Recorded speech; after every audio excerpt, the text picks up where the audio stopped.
It's a positive film. It has heroes and villains, and that it essentially is a fun movie to watch. It's been a long time since people have been able to go to the movies and see a sort of straightforward, wholesome, fun adventure. Well, it's a fantasy. It's not science fiction so much as it is space fantasy. And it's about people. It's finally about people and not finally about science. The story, when you actually put it into words, is only so much nonsense to hang a great visual experience onto. It's the stuff that fairy tales are made of. Sort of boiling down religion into a very basic concept. The fact that there is some deity or some power or some force that sort of controls our destiny works for good and also works for evil. Marvelous, healthy innocence. Great pace, wonderful to look at, full of guts, nothing unpleasant. I mean, people go bang bang and people fall over and are dead, but, no horrors. A sort of wonderful freshness about it, kind of like a wonderful fresh air. It's got whatever you want it to be.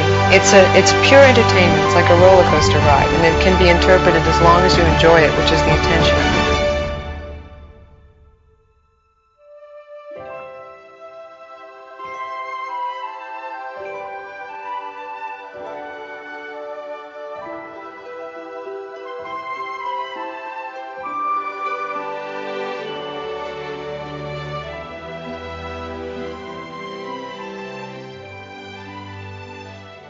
Hello, welcome back to Generation Skywalker, and tonight in our book month we are looking at the Aftermath trilogy. Love them or hate them, we're going to delve into them. Joining me from Generation Skywalker, I've got Craig. Good evening, Craig. Good evening. And we're fortunate to have two fantastic guests, both members of the superb Fantha Tracks. We've got Brian Cameron. Good evening, Brian. Good evening. And we've got Mark Mulcaster. Good evening, Mark. Hello there. How are you doing? We're all good, mate. Now, you did this with us last year. We did the Thrawn trilogy. That's right. So this is going to be a little bit different because we're coming into canon now, aren't we? So yeah, looking forward to this. I'm gonna say from the outset, I read the first book when it came out. For personal reasons, never got round to reading 2 and 3, and have tried the audiobook of listening to this again, but I've only got to the end of number 1 again. So I'm well versed in that one, but not the rest. So before we get too much into it, okay, let's just give the Aftermath a bit of background where it sits. So Brian, if I come to you, where does Aftermath sit in the Star Wars timeline? So it's coming just after Return of the Jedi, and it kind of fills in the gap between Return of the Jedi and The Force Awakens. And so it's the first novel that really tied into The Force Awakens at all. It's part of the publishing program Journey to The Force Awakens, and it kind of spreads itself quite significantly across that whole timeline. Right, so having not read the books, so if I'm right in thinking 30 years between Return of the Jedi and Force Awakens? Yes, yeah. So does this span the 30 years, or is it a section of it? Sections of it, depending out of different elements of that whole timeline. Right, okay. Going to come over to you a minute, Mark, here, because this was probably the first real main novel with Disney's takeover and with this new canon. Chuck Wendig, and I'm going to bring it up because, like I say, I've only read the first book, but I have done a lot of reading of reviews and that online, and there seems to be a real negativity towards Chuck's work and him being chosen to take on this first chapter, and quite an important chapter in Disney's owning of Star Wars. What do you think about the choice? What do you think about the written word that Chuck brings to the books?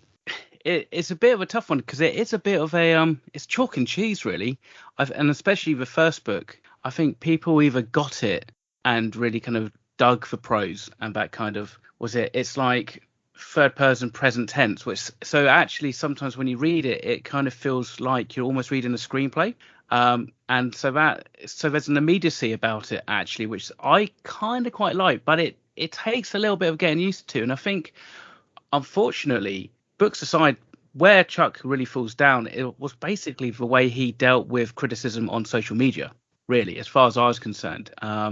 Rightly or wrongly, there were people who were criticizing his, choice of characters, or their sexuality, kind of representation of certain characters and stuff, and he was basically pretty blunt with his responses. And I think when you do that, you kind of you're not going to warm the fandom to you, really. So I think after that, he was always kind of like on the back foot, because actually I think personally the trilogy does kind of get better as it goes along.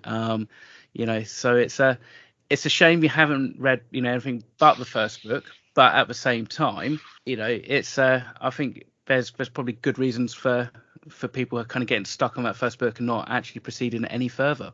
Someone had written on one of their reviews that he was an English teacher, and he said his problem with it was a sentence which should have read, "The ship flew through the blue swirling nebula." Chuck decided to use this as the sentence instead: "A fast ship flying quickly, blue nebula swirling." And they said that the whole book was kind of in that kind of text chat. I think someone actually related it to, like, he can only write like that. But that's not the same in all three books like that. I mean, I don't know if I just got used to it as the trilogy went on or not, but it didn't kind of stick out so much in the second and third book. I don't know, Brian, did you think it was, the way he wrote those books was as consistent, or did he kind of, do you reckon, maybe have gotten some kind of editorial direction? It definitely improved over the course of the trilogy, but I kind of agree with what's been said in terms of he doubled down so much on the criticism of the first novel. He addressed a lot of the criticism and fixed a lot of the problems, but because of the way he reacted on social media, it meant people kind of took a dislike to him and thus the trilogy. So I think a lot of people missed out on the fact it does improve and it does get quite interesting. But I concur that the writing at times is just terrible in the first novel. I picked out one line that was, "The tie wibbles and wobbles in the air, careering drunkenly across the rooftops, it zigzags jerkily out of sight." And that's just so difficult to read and so difficult to enjoy that in a Star Wars novel, I think. Yeah, but I mean, I think for me anyway, it kind of, like I said, it almost reads like what you would put in a screenplay. You give like these vague, general kind of like directions, like, somebody enters. He actually wrote the novel in 45 days. And to me, that kind of tells. Yeah. It almost feels like it's someone that's gone through and plotted out a novel, but not gone back to properly write it. Yeah. But you also, I mean, again, sometimes, and, we could possibly lay this kind of criticism, at the feet of the sequel trilogy as well. Sometimes you think, okay, you've got a creative who's employed to do something, but then there are, there's layers of approval and editorial above that should have probably picked it up and either have, said something or at least flagged it to him. Because, you'd think that he's probably, as it's his first book, you'd think you'd like to hope he was a little bit acquiescent to maybe some of the direction that Lucasfilm wanted him to go in. And I think that's really telling as well, in that he's obviously been given some information about The Force Awakens, and because so much of the novel is skewed towards just after Return of the Jedi, it can sort of hint a little in the first novel, but it's really unclear as to where they're heading or what they're trying to hint towards.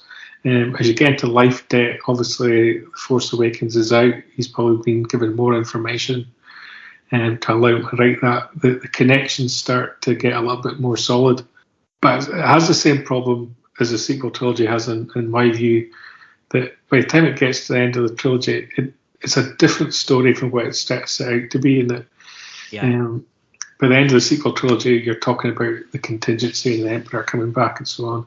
Spoilers if you've not seen the films. And it kind of hints towards that at the start of Aftermath, that something big's happening and there's a big secret and there's a lot of plotting going on with the Empire and what the Empire's going to be next. But by the end of the trilogy, the big reveal is that there's going to be a First Order. So it doesn't quite tie in really with what's happening in the sequel trilogy, and it's not alluding to the Emperor and the Emperor existing. And there's so many connections between Aftermath and the sequels in terms of Sith acolytes in groups of Sith supporters that doesn't quite tie in with the direction or the wording they've given him in the sequel trilogy. So there is feelings of the story group to help him, I think. Interestingly, I had Becca Benjamin on just a couple of shows ago, and she said that actually the Aftermath trilogy helped her enjoy the sequel trilogy. Does that work vice versa?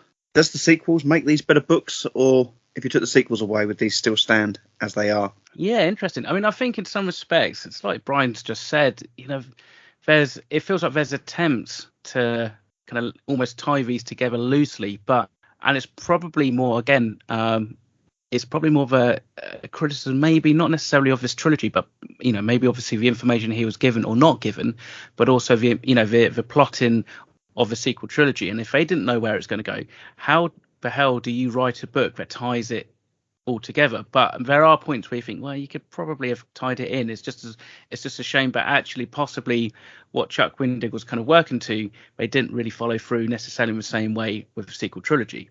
So it's one of those kind of things where of course, when you think about it, and one reason why I almost selected these books when we talked about what books to pick was because I thought it's quite a different comparison to the Thrawn trilogy, because obviously there Timothy Zahn's got the trilogy in front of him and he can retrofit his story around where it needs to connect, whereas this one, Chuck's he's on the back foot a little bit in some respects. He's trying to write around a trilogy that's also in production, that's also evolving and has no direction. So you could kind of understand why it kind of ends up the way it does.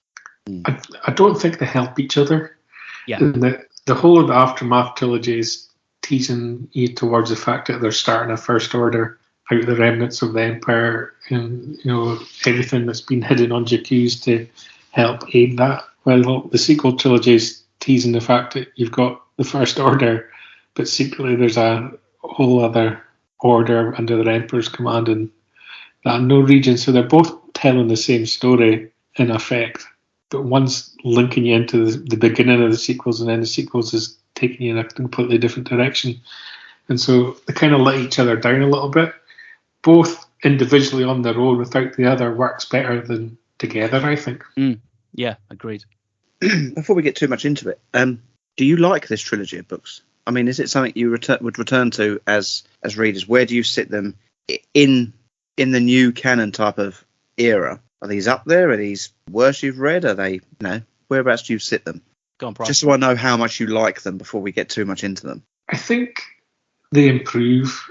And so by the end of the trilogy, it's a much more solid trilogy than you feel it's going to be after the first novel. But I feel they've been badly let down by a complete lack of clarity as to where the story's going.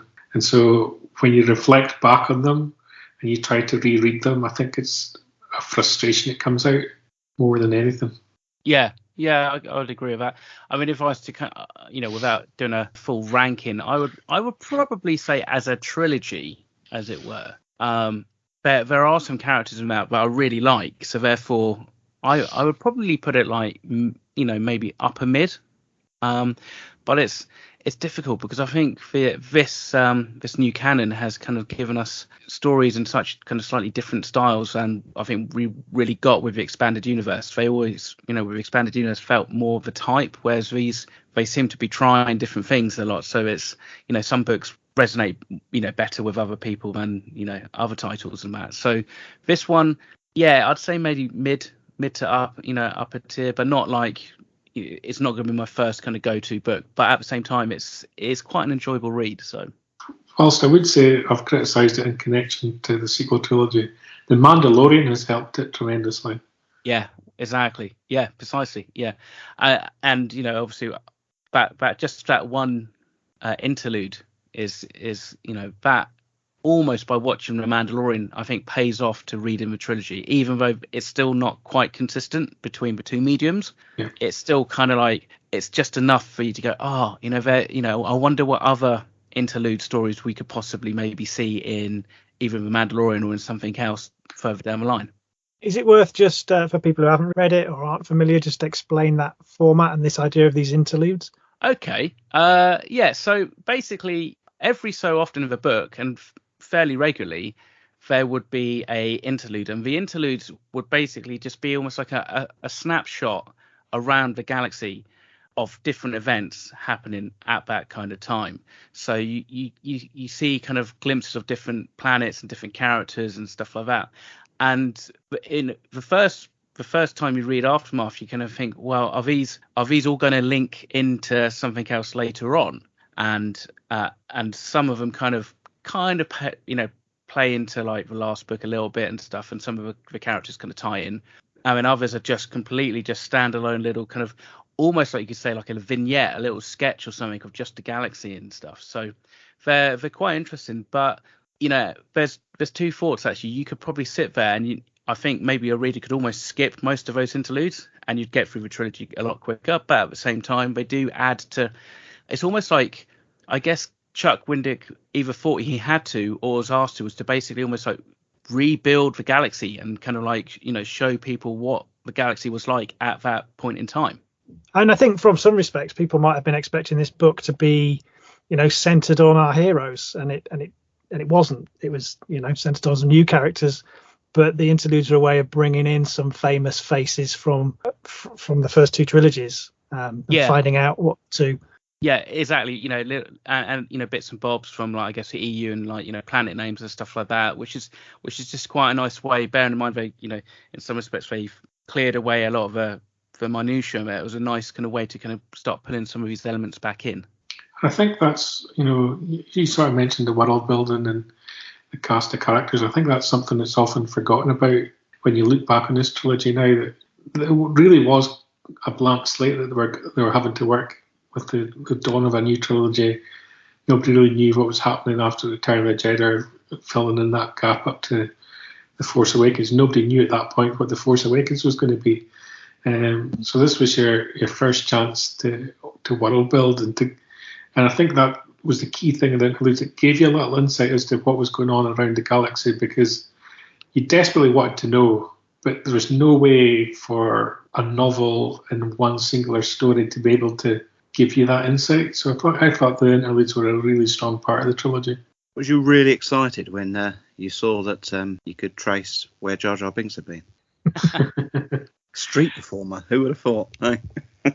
Yeah, I mean, I mean, when I consume these books, and I say consume, I tend to audiobook them these days more than read.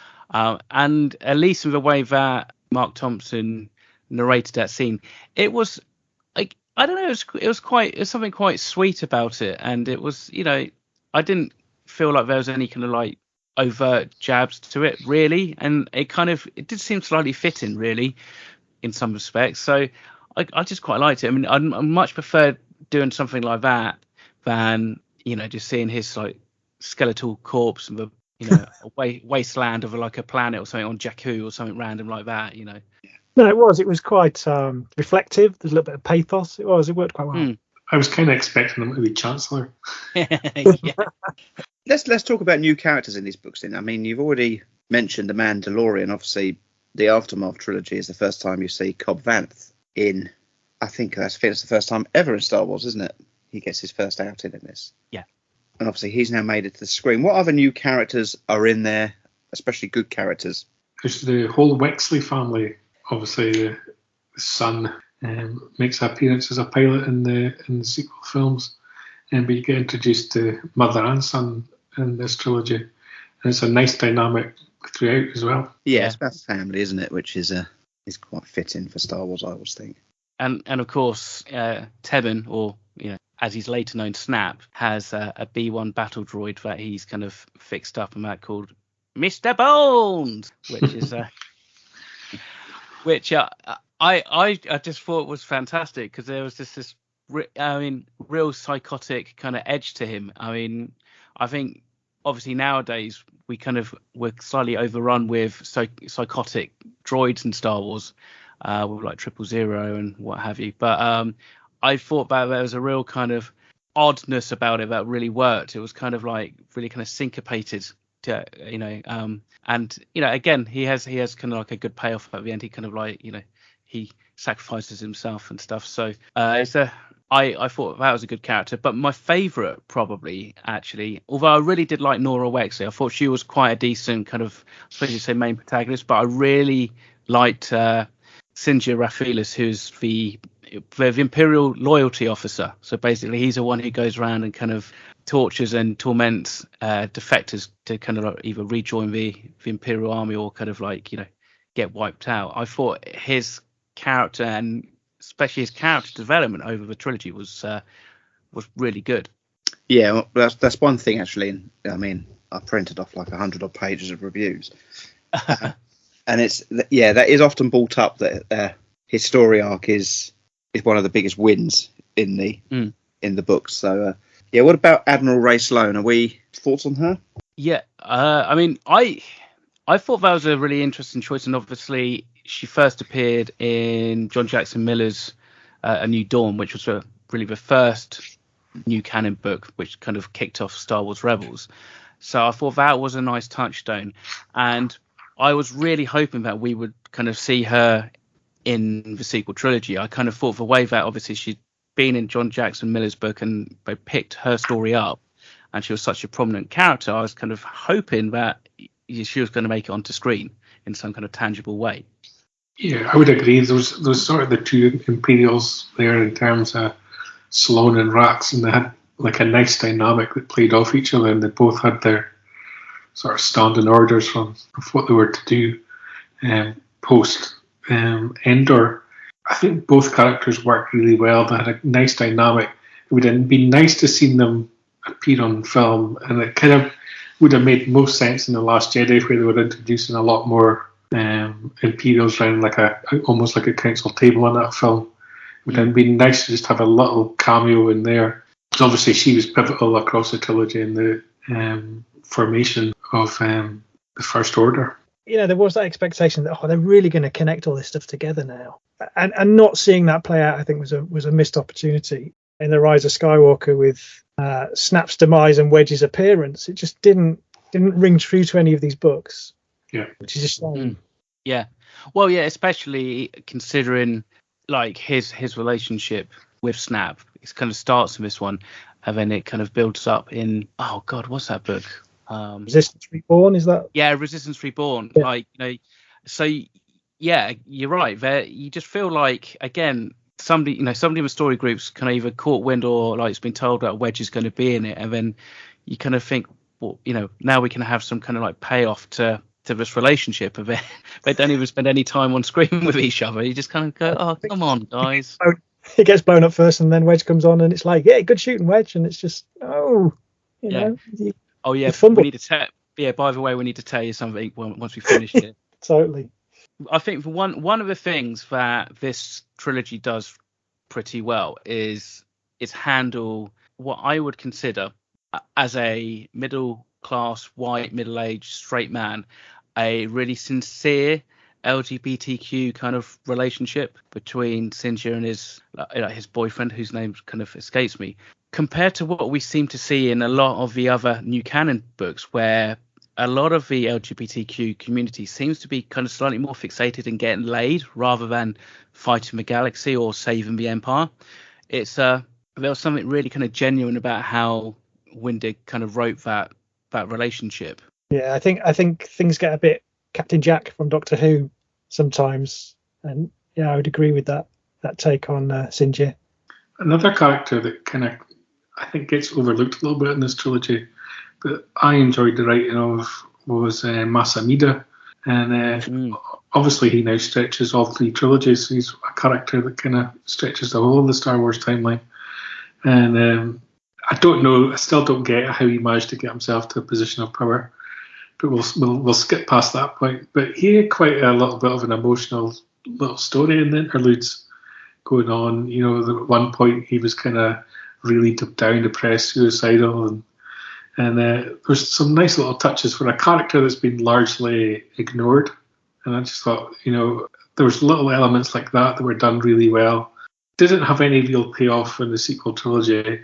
Doesn't really affect his character from the prequels, but it was just nice little touches to take a character we're familiar with and add a little something to it. Yeah, does he? Because he's like left in charge of running the empire in Coruscant, isn't he? He's basically just almost like a puppet, kind of like president or something. Am I right? I'm thinking that's how it starts. Effectively, yeah. Does he then go on to like sue for peace with Leia? Is that in Bloodline, or am I getting confused with these interludes? He sort of becomes a hybrid between what was the Empire and what is the New Republic, and he kind of fills that little sort of political void between the two. So let's dig down into the plots a bit. But like I say, I've not read these books, so Craig might have to help me out here with exactly where this takes us. I mean, you keep mentioning interludes. We're dotting around the galaxy. We're learning what these people are doing. I mean, you've just mentioned some new characters in there. But what is the actual essence throughout the 3 books? What is your story here? To me, I would mark the trilogy as the very early foundations of what we now know as the First Order. I think that's a real takeaway from the trilogy. Yeah, pretty much. It's kind of it's a transition from the Rebel Alliance kind of finishing mopping up really the Empire, because at the beginning of the book there's still kind of bits, remnants of the Empire, and by the end of the trilogy it culminates with this big battle over Jakku, which is really kind of considered the last stand by the Empire, and then at that point the survivors, they kind of like run off to the unknown regions to, I guess, and basically transform themselves and rebuild into the First Order. So that's kind of a framework that is around this whole kind of trilogy, but in essence it's a family story in some respects, because at the start of Aftermath you've got Temmin and his mum, who are kind of estranged a little bit from each other, and then his dad, I think he thinks has died or has just left him, and then basically we find out that actually he's been captured and he's kind of been enslaved in the second book, and they kind of reunite and all that. So it's very much a family kind of story, with lots of twists and turns, which I don't know how spoilerific you want to get. So, well, if people haven't read them in the last 6 years, they're not going to know much. Exactly. Yes, true. But actually, they basically those prisoners that, including I think Snap's dad, who's on Kashyyyk, they get kind of like rescued by Han and Chewbacca, who's really the saving grace of that middle book really was actually having some OT characters kind of start to really be more front and center, and they turn out to be kind of sleeper agents who've been kind of brainwashed into like an assassination plot and stuff, which is quite cool. I mean, obviously, again, the book or the trilogy pivots at the end over with this Battle of Jakku, and again this kind of this Emperor's contingency plan and the observatory and all that stuff, which in itself has such great potential for what we could have possibly seen if even other authors had maybe picked back these story threads up. Yeah, because effectively you end up, his contingency plan was the First Order, but really there was another contingency plan behind it. There's also a bit of rip-roaring adventure, ragtag group of Nazi hunters in there as well, isn't there? Yeah, it's a bit almost Inglourious Bastards in some respects, kind of like hunting down people and stuff. But which is great, it's quite nice to actually see that the Rebel Alliance kind of go on the offensive like that. Bearing in mind that even at that point you've got Mon Mothma who's starting to talk about de-escalation and de-arming for New Republic. Yeah, totally. If somebody gave me the job of writing books in that era, I'd have gone Nazi hunters as well. Yeah.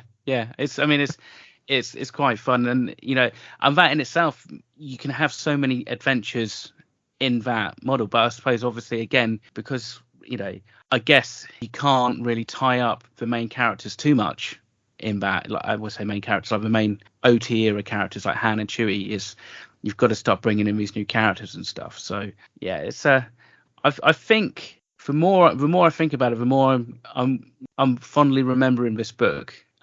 It's just obviously when you've got the journey to the Force Awakens as its kind of like banner title, and everything's being focused on this. That this is there's going to be little hints as to what's going to happen.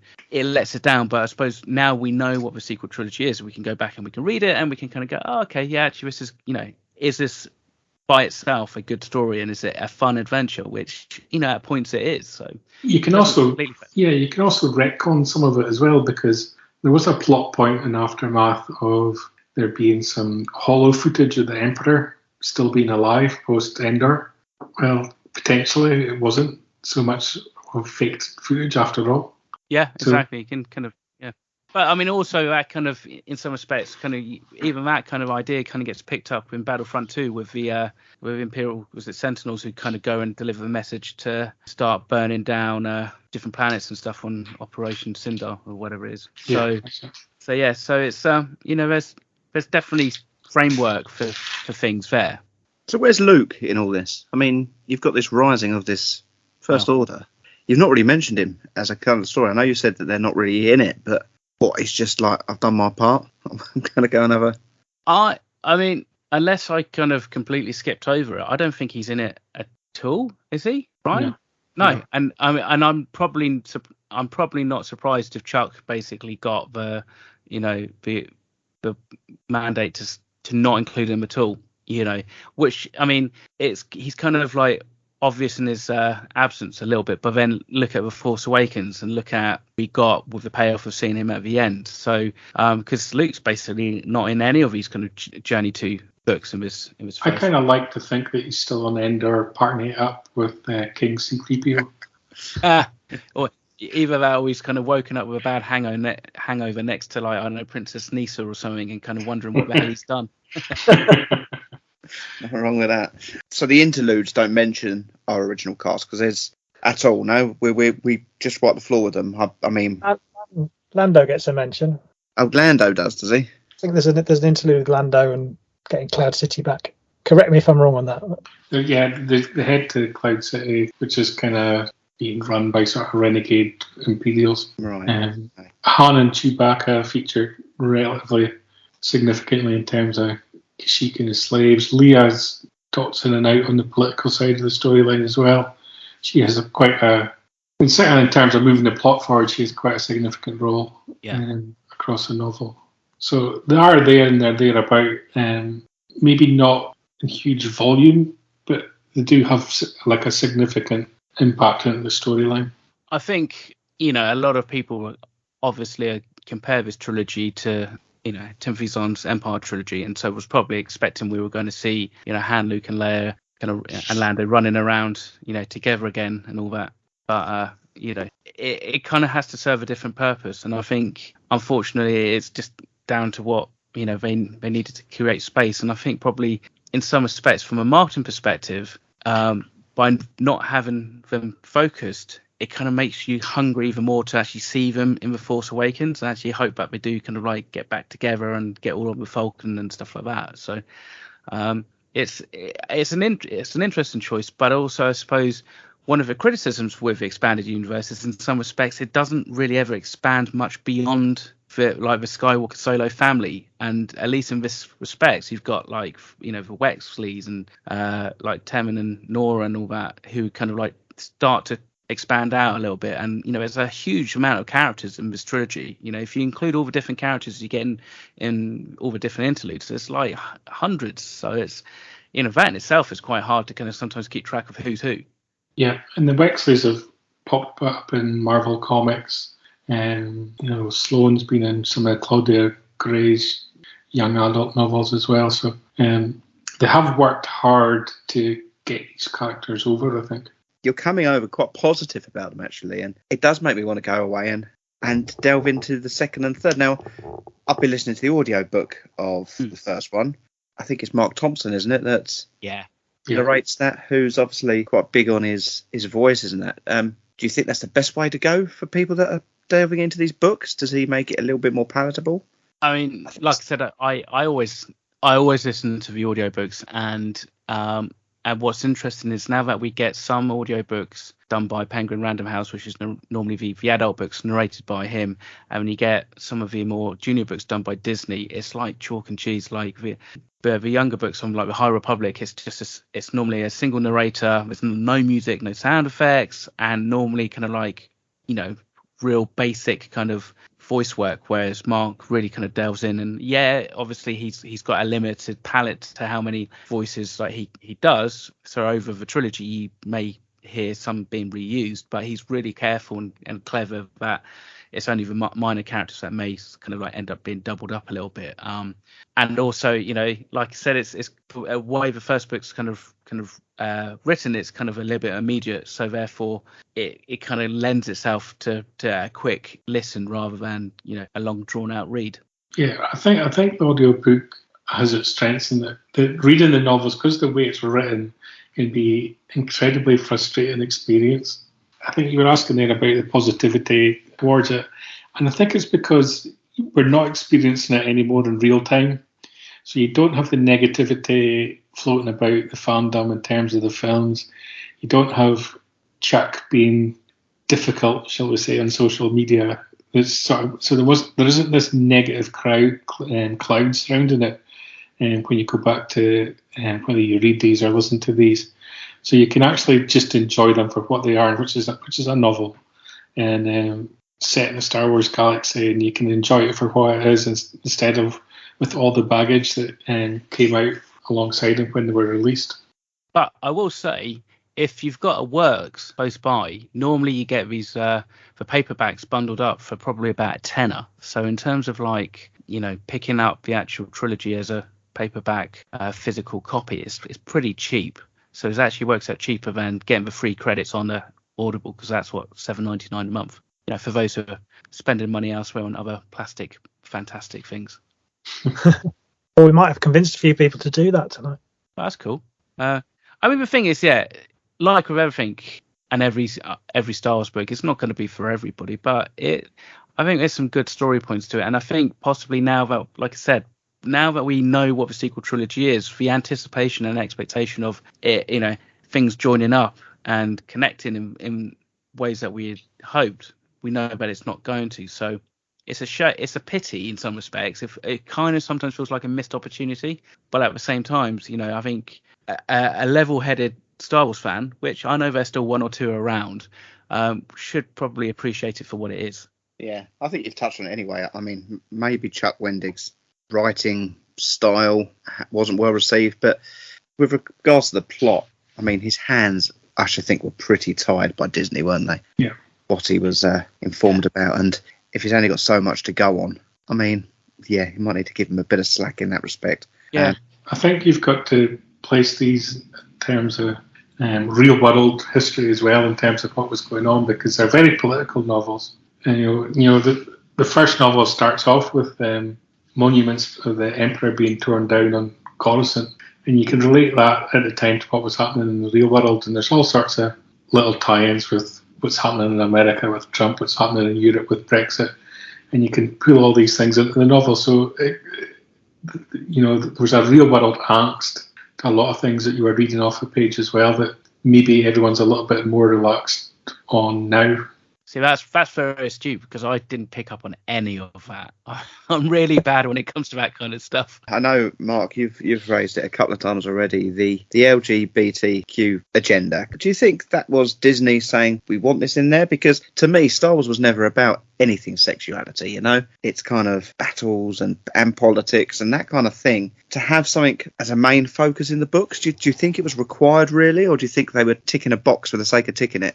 Yeah, do you know what? I mean, it's one I've asked myself a lot, because you're right. And I think, like I said, whilst, I mean, I don't have any issues with like, you know, sexuality representation or even like, you know, sex-based kind of like scenes or stories. I mean, it's not really Star Wars. We've never really had it before. But I think, well, what seems to be kind of like sticking out to me is that it doesn't seem to have the same kind of weight with kind of, shall we say, quote unquote straight or cis or kind of like characters. I mean, even down to like you know, The Empire Strikes Back, from a certain point of view, there's like a Tauntaun like stable boy who's more concerned about shagging another one than actually making sure he gets out alive, you know, from the Empire.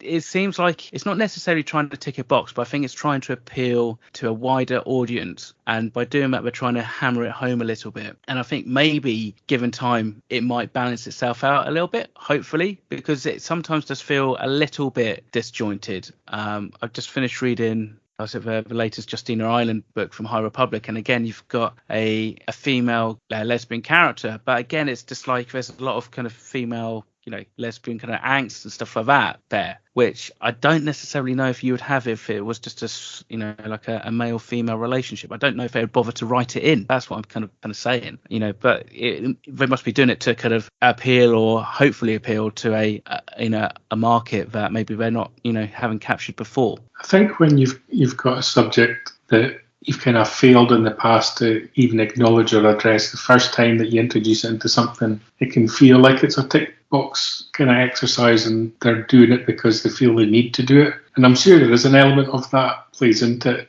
But certainly in terms of this trilogy, I didn't kind of feel that on this trilogy. I thought Chuck really introduced anything that along that lines that people might find controversial or glaring. I thought he introduced it in a way where it became very natural for the characters. And so it didn't feel to me like a central plot element. It wasn't something that they were particularly trying hard to convey. It was just a case of, these two characters are in a relationship and let's move along, Yeah, I just wonder whether you're seeing it a lot more, because I'm trying to think now. I think Dr. Aphra as well, wasn't she? I think she's bisexual, or she started off, I think, or she, yeah.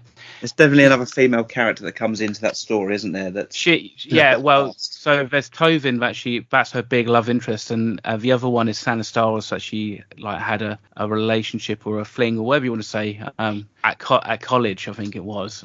But it's interesting. I don't necessarily have an issue. It doesn't make me angry or kind of pull me out of it. And like we said, I think generally the relationship that Sinjir has, how it develops, and that it feels just kind of natural, and it doesn't feel like it's forced or it's we're trying to kind of make it sensational. It's just a fact that really up until that point we haven't had any openly gay characters really in Star Wars. And I mean, it's me and Mark have talked about this on previous episodes of Making Tracks, and it's like you just wonder if these kind of labels are used for our benefit, but actually in the Star Wars galaxy they don't actually exist, because obviously you've got so many species that could be male, female, androgynous, or what have you, but actually it's only just to kind of put, I suppose you say, people into boxes so we understand and we can relate to their kind of relationships and their situations from a reader who's kind of reading into that galaxy, rather than maybe something that would actually even be discussed or even thought about in the galaxy itself. So it's an interesting kind of position to kind of be in. I think it's just reflective of the times we're in this, where we're kind of in this generation where there's a bit of flux, where there's this attempt to normalize something that people previously would have maybe had a negative connotations upon, and everyone's trying really hard to make it normal and part of everyday life. So there's always going to be an element of, are we pushing it as an agenda? And I don't think it is. I think it's people just consciously trying and recognizing that it doesn't matter what your sexuality is, your religion, your faith, your politics, whatever. There's going to be Star Wars fans of everything, and so the story should reflect that. The characters should reflect that. And I think still as a society we're not particularly good at doing it in a very normal and subtle way. And I think it's kind of mentioned earlier in the show that when it comes to someone that's straight, we don't even think twice about it, but we are still thinking twice about it when it comes to sort of anything else. And eventually that'll disappear, and it's just a case of time's going to take care of that, I think. I don't think I could say it any better. Yeah, I just think that, someone will pick up this novel in 20 years' time, and someone today might say it's a bit jarring. In 20 years' time, someone reading it won't even notice. No, they'll probably go, why is this bloke writing in text talk? Exactly. Yeah, what's text? Now, I'm going to head over to Craig here, because one thing with, especially, they're now the Legends novels, but the artwork on the front of the covers was always kind of beautiful, but these have got a different look. Craig, I'm going to go with you, because you are our resident art guy. It wasn't always beautiful, Stuart. Some of it was absolutely terrible. I think, this is more of a point for the whole of the new publishing wave with the new canon, the post Disney canon. But I really liked the covers, and since we're talking about the books, it'd be nice to mention the covers and give a little shout out to Scott Beale, I believe, is the gentleman behind a lot of this, because he's their in-house guy at Random House, so he's credited as being the designer on all three of these, alongside, I think, Last Shot. Yeah, it was Last Shot, wasn't it? and the art director. So he's overseen a lot of the work for the new canon. But I just think it marks a step change in just the physical publishing of these books. And we'll have these covers on the enhanced version, so you can check them out. But just how many times have people had to put that Star Wars logo on a book cover? And I think this does it in a fresh way. It's at a dynamic angle. It's bleeding off the sides. It was really a statement of like Star Wars is here and it's back, and it's it's worthy of your attention. And I don't know what everyone else thinks about the covers. I'm going to say that if you haven't seen them, you should check out the Brazilian versions of the novels, which eliminates a lot of the white that you see in the English language versions. And I think it makes the covers even more beautiful. I'm going to check that out. But I think they've got a sense of color coding across the trilogy, and they're not stopping with that. I mean, the quality of them is great, but you look at sort of some of the new ones coming out, like the Thrawn books with the blue edging, and they've got a real eye on the collectors, I think, with this stuff. So you can get exclusive covers, can't you, and convention exclusive covers with less text, and they're really sort of playing in that space. You compare that to where the expanded universe was, late 90s, early noughties. It's just, they were just phoning it in. There was some dreadful work, but I think this is the way this is packaged. There was some good stuff, but there was some... I mean, I do miss a nice Bruce Struzan cover, if I'm honest. Talking about the Drusans, I'm talking about some of the ones NGO. Yeah. But no, you're right. I mean, and the thing is also then, but what do you do in this new trilogy?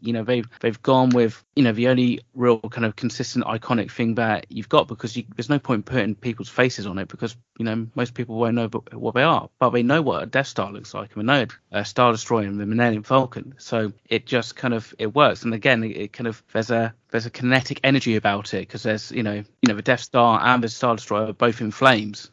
So it kind of tells you roughly where you're going. But I mean, they're kind of memorable, I think, definitely. Brian's right, the Brazilian ones do look awesome. I've got them up now. I'm looking. I see. Big colour blocks. Very difficult to get hold of, or they were. It might be easier now. I think a lot more people have them on eBay than they did when I got my hands on them. Well, to be fair, I am going to go away and I am going to delve into Life, Death and Empire's End, because do it. I think I will go with the audio things. But I mean, you started off going, it's a bit split, but I think you've both spoken quite positively about it overall, really. Boys, thank you so much for joining us again. It is great to chat book. I mean, you both know your stuff, which is massively helpful, isn't it, in this kind of situation? You're we've at least read them, so that's quite helpful. Always. But that's it, isn't it? I mean, you've been throwing characters up. I don't even know whether they're dead or alive at the end of these books. So I'm guessing Sloane's alive, because you said you were surprised she wasn't in the sequel trilogy. So there's one for me to know about. But great to have you both on, and massive thank you for joining us. Always good fun. Yeah, thank you. Don't forget, you can go and check out the enhanced version of this over on YouTube. Go and search Generation Skywalker. The enhanced shows of everything that's going on in Book Month and everything previous is all over there. And obviously this one, go and check out those Brazilian covers and whatnot. Check us out on social media, Twitter, Facebook and Instagram, just by searching Generation Skywalker. And whilst you're on Facebook, go and check out We Are Generation Skywalker Facebook page. Join in the conversation, start the conversation. We want to hear your thoughts. And of course, if you don't remember any of this, just remember www.generationskywalker.com, where you'll find links to everything we do and all our social media. So, one-stop shop.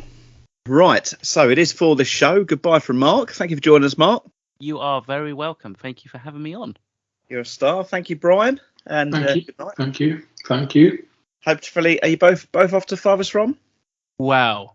It all depends, because my band Elixir are currently slated to be playing, I think it's Keep It True, which is in Athens in Greece, but we haven't heard anything yet from the organisers, so it might not be on, which in that case I'll be at Farthest From. Hoping to be there. All depends on if there is an airline running flights at that time or not. Well, that's quite local to you, isn't it? Yeah. Well, about as local as it is for most people, I think. I can fly quite close to it. Yeah. Well, yeah. Hopefully, see you both there then. And it is good night from Craig. Cheerio. And it is good night from me. And we are Generation Skywalker.